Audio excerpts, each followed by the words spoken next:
This is a book review of Starbrand, New Universe. This is volume 1. There's another volume, volume 2, but this is volume 1, and it covers the period of, obviously, 1986, of Starbrand 1 to 10, Annual issue 1, and Spitfire and Troubleshooters issue 5.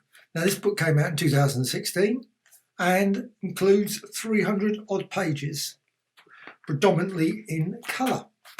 I'm just going to quickly run through this. Now, this is the first New Universe book I've ever read, or in comic. Must admit, no knowledge whatsoever of the New Universe. So apparently there was about 160 odd issues of the New Universe, 1986 to 1989. Lots of different.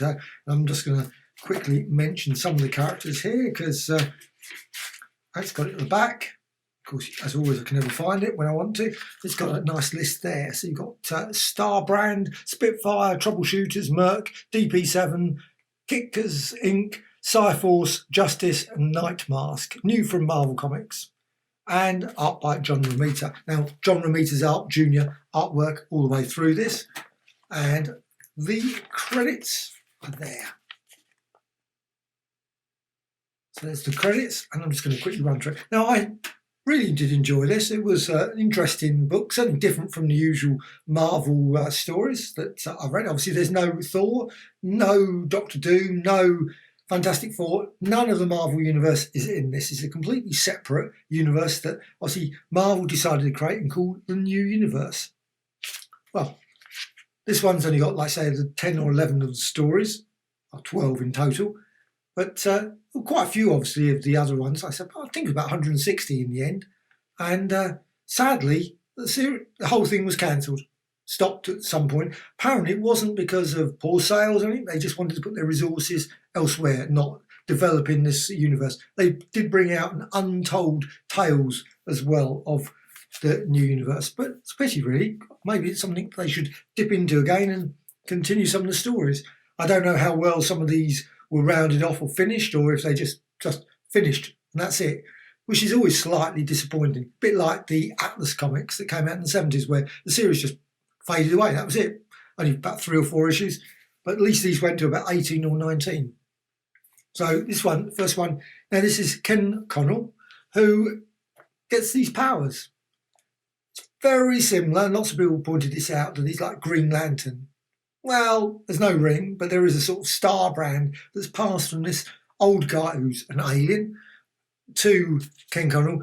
And then, of course, this old guy dies, or alien dies. Well, or there's twists in the story, so it's not as straightforward as that. There's no like Green Lantern corpse, certainly not at this point in the book. I haven't read any, but clearly there's some sort of epic scale on the sort of other storyline going on with this Starbrand. This is a sort of thing that's been passed from different people all the way through. It's the most powerful weapon in the universe kind of thing, as always. There is a weapon and it's more powerful than all others.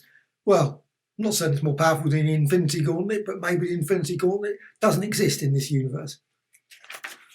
So you got this guy, comes on, he's got it on his arm, but it passes through to this guy, Ken Connell, who has got an interesting selection of supporting cast, obviously who we see throughout the story. We've got like Duck, we've got Barb, who's on-off girlfriend. Also there's his psychiatrist friend, but also one thing that I think is really nice in this book, and this is a bit where he first learns he's got some powers, jumps off straight off there and onto the ground. Doesn't kill him, of course. That would have probably killed him if he didn't realise at this point that he had the powers.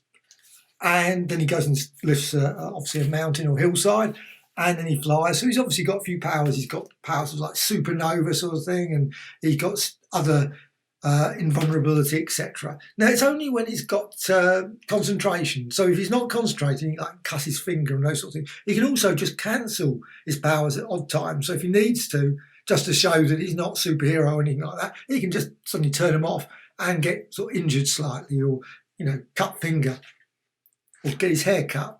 Quite useful, because obviously Superman probably had problems in that sort of thing, unless he carried a bit of kryptonite around when he was having his hair cut. Though he had to, of course, do it himself, didn't he, with his laser vision. But there's no guidebook to this thing, so he's sort of basically, you've got this Starbrand character, sort of he's learning on the go what he can do. But he's got this mate here, that Myron, who's a psychiatrist, and he goes to him and actually tells him that he's Starbrand, he's got these abilities, so you can see that. But then straight away, before he hardly gets anywhere, he actually gets this alien turns up, who may be the old man or another alien, who knows? And there's obviously a lot more story to that. And also this gun where obviously you've got now Barb, this character here, she's got a son and daughter who's actually at this point hypnotised by, we assume, the previous character. I don't know. And, well, Ken he's got, like I say, this relationship with Barb. He's also got a relationship with Duck and many other women as well. So he's sort of got a really complicated life. And he's a mechanic as well. So you've got this sort of lesser supporting cast. They don't really appear so much. And then he's sort of like learning all his various powers. He goes and faces various mercenaries, got Bomb. He's also got other characters who are sort of part of this new universe as well, who've got powers, etc.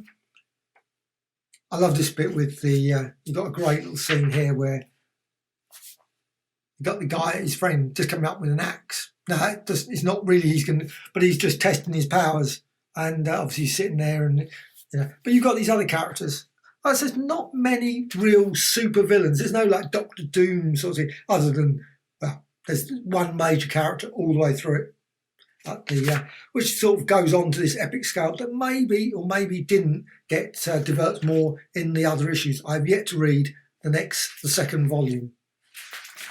Also, he's got things where he's like goes off here to the White House. He's sort of thinking, should I just pop in and just chat with the president, kind of thing, as you do, and.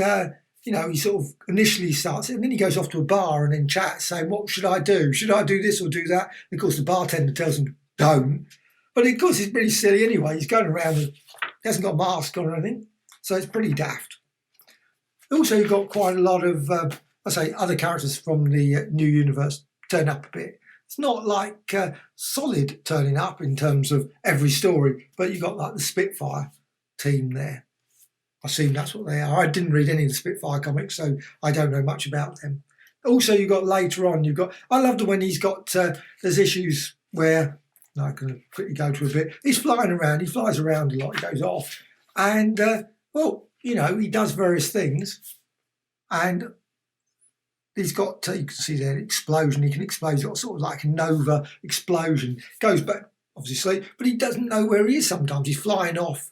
And he suddenly, am I over America? Am I over Africa? He's looking down, he's trying to work out how to get back home again, which I suppose is a problem. Superman never seems to have those problems. Flash never has those problems. No one seems to have those problems, but obviously clearly this guy does.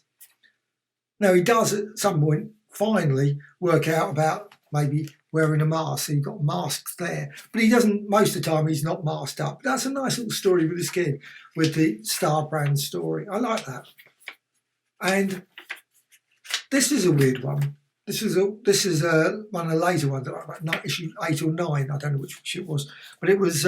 You've got like very Kirby-like art where it goes into a sort of like another, yet more of the new universe character. This character here, and you've got this very sort of. But it does sort of feel like they were trying to bring a bit of the Marvel universe in with obviously it's Kirby-like art, and you got. Dr. Foom and things and that sort of stuff. I'm surprised they didn't have, loads of the Reed Richards sort of characters with slightly different names. Now, this is the Annual. Is quite a good one. I think is this the Annual? Yes, giant-sized Annual. I was right. There. That's obviously issue 1. Obviously, there was never a second one, I don't think, of the thing. And you've got, he goes to the Alps and meets yet another gorgeous woman, which he falls in love with. Of course, there's the problem with the existing boyfriend, who's obviously very jealous, and you've got that sort of situation. It's quite an unusual story, actually. I did enjoy that one, actually. It was an unusual little Annual. And then on to the final story, which is which doesn't resolve anything, because obviously there is another volume 2. I was quite relieved to find that. I didn't know that when I was reading this. I thought, oh no, it's going to finish, and will the story be rounded off? I don't know how it's all going to end, to be honest. But you've got this character that's he's called the Gladiator, the final character. He's not a villain again. There's not many villains in this. So if you come to this looking for like your standard villains, this story there, it's called Starbrand Universe and To Russia with Nukes, taking a slight title from someone else. And then you've got some bonus material at the back. And it's nice bonus material as well. It's got some, like, it would have been nice to have had it forward where it described what happened with the thing, because initially I thought, oh, maybe it was all cancelled because of poor sales, etc. Apparently it was, like I say, it was just because of they wanted to put the resources elsewhere, which I say is dispensable. If you've reached a certain point in the storyline, you think, well, really, is this going to go anywhere? But it's a pity they didn't, but they did. There was the Untold Tales of the New Universe as well. I think that's it.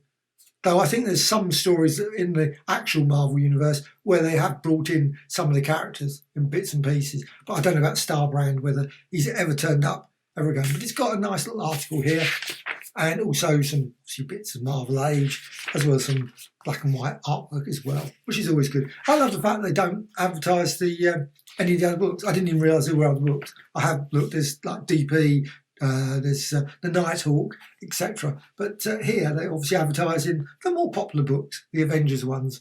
But yes, there are other collected selections as well to check out. Well, I thoroughly enjoyed this, actually. It wasn't too bad. It wasn't superb. And I guess that with a lot of time, maybe more issues than just, I think it was 18 issues in total, plus an annual, that it would have developed into a really amazing, good story. It had a lot of good, interesting premises, and I enjoyed it. Certainly enjoyed reading this, and totally recommended.